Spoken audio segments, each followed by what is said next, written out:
उनकी दो बातें जो मैंने इसके ऊपर मैं कुछ टिप्पणी करना चाहूँगा। No I have a personal view about the first statement which Amit साहब ने बोली कि हमारे देश में साइंटिफिक टेम्परामेंट नहीं है। मेरा जो व्यक्तिगत मानना है थोड़ा उससे भिन्न है। मुझे ऐसा लगता है, मैं साइंटिस्ट नहीं हूँ, लेकिन पिछले कई वर्षों से मैं छोटी छोटी चीजों का अध्ययन कर रहा हूँ और उस अध्ययन में कुछ चीजें ऐसी निकल के सामने आती हैं जहां हमें भारत के साइंटिफिक टेम्परामेंट के बारे में बहुत अच्छी तरह से पता लगता है। एक ऐसा देश जहां पे लिंग्विस्ट्स यानी लैंग्वेज के ऊपर काम हो, ये ऐसा माइंड क्रिएट कर सकता है। जैसे पाणिनि है, पाणिनि का ग्रामर अगर आप देखें दुनिया भर में उसका कोई कंपैरिजन नहीं है। और कोई 1000 साल पहले, 2000 साल पहले पाणिनि का जो ग्रामर था वो एक साइंटिफिक टेम्परामेंट का माइंड जो है होने वाला है वैसा व्यक्ति क्रिएट कर सकता है। हमारे यहाँ मेटलर्जी को अगर हम देखें तो आज भी हमारे सामने कुतुब मीनार के बाहर जो आयरन पिलर है वो प्रतीक है कि किस प्रकार का मेटलर्जी से संबंधित हमारे यहाँ पे साइंटिफिक टेम्परामेंट रहा होगा। हमारे यहाँ मेडिसिन को अगर देखें, महर्षि चारक, महर्षि सुश्रुत, चाहे वो शल्य चिकित्सा थी, चाहे वो कैटरेक्ट सर्जरी थी, कई हजार साल पहले वो दर्शाते हैं कि भारत के अंदर किस प्रकार की साइंटिफिक टेम्परामेंट थी। यही नहीं, आज अगर आप एस्ट्रोनॉमी की बात करेंगे, भारत एक ऐसा देश है जहां पे आपको हजारों साल पहले की काल गणना के एविडेंसेस मिलते हैं। और मैं जिस रीजन से बिलोंग करता हूँ कश्मीर है। हालांकि भारत के विभिन्न क्षेत्रों में विक्रमी संवत को फॉलो किया जाता है जो 2058 साल पुराना है, लेकिन कश्मीर के अंदर सप्तऋषि संवत को फॉलो किया जाता है और आज भी वो लिविंग संवत है, यानी आज भी लोग उसे फॉलो करते हैं। तो आप अनुमान लगा सकते हैं कि 5100 वर्ष पुराना, इस साल वो 5100 साल पूरे कर रहा है, जिसे हम सप्तऋषि संवत बोलते हैं। तो प्रश्न आता है कि 5100 वर्ष पूर्व या 2058 वर्ष पूर्व भारत के अंदर यहाँ किस प्रकार के लोग रहते थे। उनके पास टेलीस्कोप्स नहीं थे, उनके पास माइक्रोस्कोप नहीं था, क्योंकि भारत के अंदर ही अणु का भी, महर्षि कणाद के बारे में कहा जाता है कि उन्होंने अणु यानी एटम के बारे में हमें बताया। हमारे पास आर्यभट्ट है, शून्य देते हैं, ब्रह्मगुप्त है। ये जो लोग रहे होंगे भारत में और ऐसे कई लोग हैं, ये लोग दर्शाते हैं कि भारत के अंदर साइंटिफिक टेम्परामेंट था। अनफॉर्चुनेटली भारत पिछले 800-900 वर्षों में जिस परिस्थिति से गुजरा है, जिसमें इन्वेडर्स भारत आए, कोलोनियल्स भारत आए, उन्होंने एक नया नैरेटिव सेट किया, क्योंकि जिसे अंग्रेज भी बोलते थे ना, व्हाइट मैन्स बर्डन। वो ये प्रूव करना चाहते थे कि यहाँ की जो सभ्यता है ये एक बर्डन है व्हाइट मैन के ऊपर, इसलिए यहाँ की किसी भी बात को किस तरह से प्रेजेंट करना समाज के सामने, जिससे समाज का उस प्रस्तुति के ऊपर विश्वास कम हो। तो कहीं ना कहीं मुझे लगता है कि एक जो सेल्फ एस्टीम की भावना है, हमारे यहाँ साइंटिफिक टेम्परामेंट नहीं है, ये सत्य नहीं है। और अगर आप प्रिंसिपल्स और प्रैक्टिसेस भी देखें, जैसे आज नॉलेज को अगर हमें प्रूव करना है तो हम कैसे प्रूव करेंगे नॉलेज को? कोई प्रोसेस होगा। तो हमारे यहाँ हजारों वर्ष पहले एक प्रोसेस जो आज हम मॉडर्न साइंस में भी देखते हैं, हमारे यहाँ हम कहते थे, जैसे आज भी कहते हैं ना, क्या बोलते हैं इसे, प्रत्यक्ष को प्रमाण किया। अब प्रत्यक्ष को प्रमाण किया, ये उस प्रोसेस का एक पहलू था, यानी फिजिकल एविडेंस, जिसे आज हम कहते हैं ना फिजिकल एविडेंस। डेटा है कि नहीं है, दिखता है कि नहीं है, जब तक दिखेगा नहीं मानेंगे नहीं। कई हजार वर्ष पहले प्रत्यक्ष प्रमाण। दूसरा क्या था? अनुमान प्रमाण, यानी इन्फरेंस। तीसरा था उपमान प्रमाण, यानी एनालॉजी। और चौथा था शब्द प्रमाण, यानी किसी का कहा हुआ वाक्य।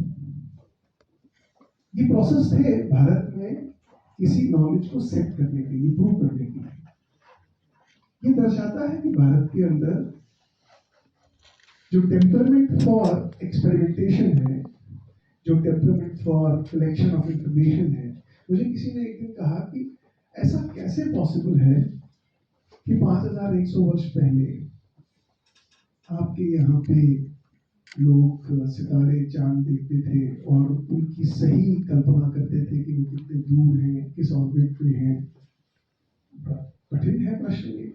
तो मैंने किसी मेंटर से पूछा जो इस फील्ड को डील करते हैं, तो उसने कहा कि जो साइंटिफिक प्रोसीजर यहाँ का था, जो रिसर्च मेथोडोलॉजी हमारे यहाँ की थी, वो थोड़ी डिफरेंट थी। हमारे यहाँ धारणा, ध्यान और समाधि ये प्रोसेस ऑफ रिसर्च है। यानी जब आप धारणा में जाते हैं तो आप किसी चीज के ऊपर फोकस करते हैं, और उस फोकस को थोड़ी देर के लिए करते हैं तो उसे हम धारणा बोलते हैं। लेकिन जब उस धारणा को थोड़ी और देर तक ले जाते हैं, जैसे कैंडल की फ्लेम को आप कंटिन्यूसली देखो तो त्राटक बोलते हैं, और एक समय ऐसा आता है कि आप और फ्लेम के बीच में बहुत ज्यादा डिफरेंस नहीं रहती। और जब ऐसी स्टेट आती है when observer becomes the observed, वो एक समाधि की स्टेज होती है। यानी अगर आप किसी प्लांट के ऊपर फोकस कर रहे हैं और आप उस स्टेज पे पहुंच गए हैं जहां पे ऑब्जर्वर बिकम्स द ऑब्जर्व, तो आप प्लांट के सारे ट्रांसपोर्टेशन सिस्टम को समझ सकते हैं। ऐसा उसने मुझे बताया। मेरी जिज्ञासा जगी कि बात तो सही कह रहा है। और फिर मैंने कुछ और पुस्तकों का अध्ययन करना शुरू किया, और मैं हाल ही में मैं अभी देख रहा था कुछ दिन पहले unsolved questions in science, unanswered question in science. Sir को पता, सर से मैं कंपेयर नहीं कर सकता अपने आप को, परंतु मेरा मन था कि मैं इसको एक्सप्लोर करूं। तो मैंने देखा उसमें अनसॉल्व्ड मिस्ट्रीज इन साइंस में, जिसका आज साइंस भी जवाब नहीं दे पाता। जैसे ह्यूमन कॉन्शियसनेस के ऊपर साइंस के पास कोई आंसर नहीं है। लेकिन भारत में हजारों वर्ष पहले प्रतिभिज्ञ शास्त्र और स्पंद शास्त्र, मेटाफिजिक्स की एक प्रमाण है, जो जब मैं उसको पढ़ता हूँ और जब मैं आज कंटेम्परेरी साइंस, ब्रूनो पॉल है, मैं उनको पढ़ता हूँ, मैं समझ पाता हूँ कि हमारे यहाँ तो सोचने का तरीका ही कुछ और था। हमारे यहाँ की रिसर्च मेथोडोलॉजी ही कुछ अलग थी। हमारे यहाँ फोकस बाहर नहीं था, हमारे यहाँ फोकस अंदर था, क्योंकि ये मानना था कि we are part of the universal consciousness, जो आज साइंस भी उसको एक्सप्लोर कर रहा है। ये मैं भारत की बात नहीं बता रहा हूँ, आप आज की डेट में यूएस, यूरोप में भी रिसर्च चल रहा है यूनिवर्सल कॉन्शियसनेस के ऊपर कि ultimately what are we formed of, हम आए कहाँ से, हमारा ओरिजिन क्या, ओरिजिन ऑफ लाइफ क्या है। तो मेरा मानना, व्यक्तिगत मानना ये है कि साइंटिफिक टेम्परामेंट हमारे डीएनए में है।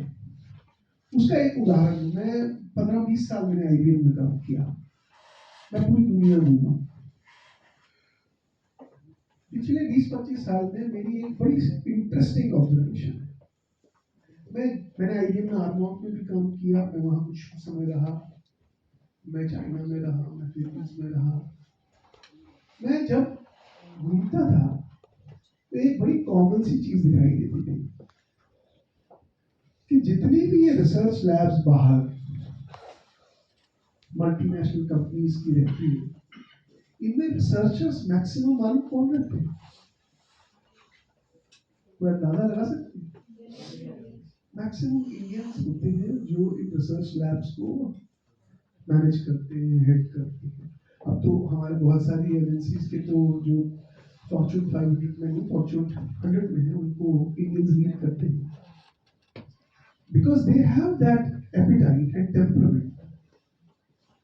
That is why they are able to contribute. उसका परिणाम क्या निकला? सारे भारतीयों को तो वहां नहीं लेके जा सकते। आप पिछले 10 साल का डेटा उठा के देख लीजिए। पिछले 10 साल में भारत के अंदर 1500 से ज्यादा मल्टीनेशनल कंपनीज ने अपने R&D सेंटर सेटअप किए। और ये R&D सेंटर्स कहाँ? पुणे, कोलकाता, मुंबई, चेन्नई, दिल्ली, गुरुग्राम, अहमदाबाद। और इन 1500 रिसर्च सेंटर्स में 4 लाख से भी ज्यादा भारतीय काम करते हैं। और एक और चीज बताऊं, इन रिसर्च लैब्स में जो भारतीय काम करते हैं वो लोकल प्रोडक्ट डेवलपमेंट में काम नहीं करते, वो ग्लोबल प्रोडक्ट्स के ऊपर काम करते हैं। और जो पेटेंट्स यहाँ फाइल होते हैं, Indian research organisations of agencies in India, उसकी जो फॉरवर्ड साइटेशन है, उनके जो पेरेंट ऑर्गेनाइजेशन में पेटेंट फाइल होता है, हमारे भारत की जो पेटेंट फाइल होती है उसकी forward citation are as equivalent to जो वहां फाइल होती है। तो ये जो हमारा जो एपिटाइट है, टेम्परामेंट है, ये रिसर्च ओरिएंटेड टेम्परामेंट है। लेकिन अनफॉर्चुनेटली क्या है, हमारे भारत की कॉन्शियसनेस की जो डॉक्यूमेंट्स है उसमें एक शब्द आता है मानव, मानवीय विकार। हम क्या हैं और हम अपने आप को क्या समझते हैं, इसके बीच में एक ऐसी लेयर आ जाती है जो हमें रिकॉग्नाइज ही नहीं करने देती कि मैं कौन हूँ, मेरे में क्या कैपेबिलिटी है, मेरे में क्या पोटेंशियलिटी है, मेरे में क्या स्ट्रेंथ है, मैं क्या क्या कर सकता हूँ। क्योंकि जो बीच में ये मल आता है, ये मल परसेप्शंस का है, बिलीफ्स का है, हमारे अंदर ठूसा जाता है कि हम ये नहीं कर सकते। हमको ये बताया जाता है कि देखिए आपके यहाँ पे इस प्रकार से काम हुआ है, ये आप लोगों की कॉन्ट्रीब्यूशन नहीं है, अगर हम लोग नहीं आते तो आप ये नहीं कर सकते। तो जो कॉलोनियल हैंगओवर और कॉलोनियल माइंडसेट है वो अभी भी कहीं ना कहीं पे तो मैं आप लोगों को यही कहूँगा, मैं ये नहीं कहूँगा कि आप ये माने जो मैं कह रहा हूँ, मैं ये कहता हूँ आप खुद देखिए, खुद सर्च करें, खुद रिसर्च करें, क्योंकि ये आपके व्यक्तित्व की बात है कि क्या मेरे में ये गुण नहीं है क्या? अगर नहीं है तो फिर मैं कुछ कर ही नहीं सकता।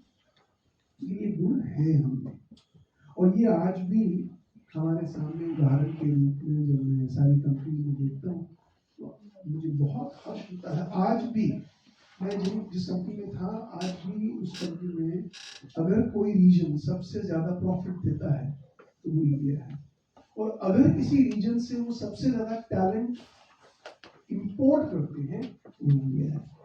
क्योंकि इंडियंस, भारतीयों में काम के प्रति जो निष्ठा है, काम के प्रति जो समर्पण है, हार्ड वर्किंग है, एबिलिटी टू थिंक है, एनालिटिकल एबिलिटीज है, वो आपको बहुत ज्यादा देशों में एज ए जीन नहीं मिलेगी। लेकिन दूसरी बात मुझे चंदीन साहब की, मैं उससे बहुत सहमत हूँ, बहुत जरूरी बात उन्होंने कही, तो ये कही कि आपको छोटे छोटे प्रयोग करते रहना चाहिए, क्योंकि बिना प्रयोग के आप अपने उन मेंटल एबिलिटीज जो फैकल्टीज हैं, analytical faculties, thinking faculties, experimentative faculties, ideation faculty, mind में सारी फैकल्टीज रहती है। लेकिन क्या होता है, जैसे हमारी ये 5 उंगलियां हैं, इसमें सबसे कमजोर उंगली कौन सी है? छोटी वाली। इसे क्या बोलते हैं? अनामिका? नहीं, क्या बोलते हैं? तर्जनी।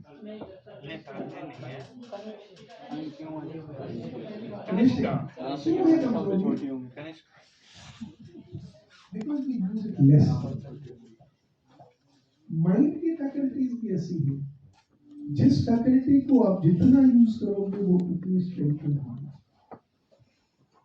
तो ये आपको निर्भर करता है, जो सर ने बताया कि एक्सपेरिमेंट करते रहे, छोटे छोटे प्रयोग करते रहे। प्रयोगों में विश्वविद्यालय की ओर से जैसे हम कमिटेड हैं कि हम जो आपके सामने लाने, जो आपकी इच्छा हो, जो आपकी जरूरत हो, वो हम पूरी करेंगे। लेकिन उसके बावजूद भी आपको एक्सपेरिमेंटेशन के रोड पे जाने से कोई नहीं रोक सकता। आप कंस्ट्रेंट्स में रह के भी एक्सपेरिमेंटेशन प्रोजेक्ट्स कर सकते हैं, क्योंकि जब कंस्ट्रेंट्स में प्रोजेक्ट करते हैं तो मेंटल एबिलिटी बहुत स्ट्रेच करती है अपने आप को ढूंढने के लिए कि ऑल्टरनेट सॉल्यूशंस क्या हैं।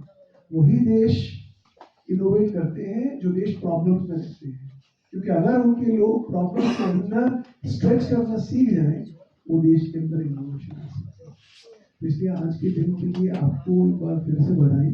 इसको केवल एक प्रोग्राम मत कीजिए, यहाँ से कुछ लेके जाए कि आपकी जिम्मेदारी क्या है अपने लिए। ये जीवन ऐसे ही छोड़ना है या इस जीवन में कुछ बीच में मल है उसको रिमूव करके कुछ नया करना है, अपने अंदर की पोटेंशियलिटीज का इस्तेमाल करना है और एक इवॉल्व व्यक्ति की तरह आगे बढ़ना है। अगर ये आपकी कमिटमेंट है लाइफ में, तो आपको आगे बढ़ने से, इनोवेशन करने से कोई नहीं रोक सकता। एक बार फिर से बहुत बहुत बधाई और सबका बहुत धन्यवाद।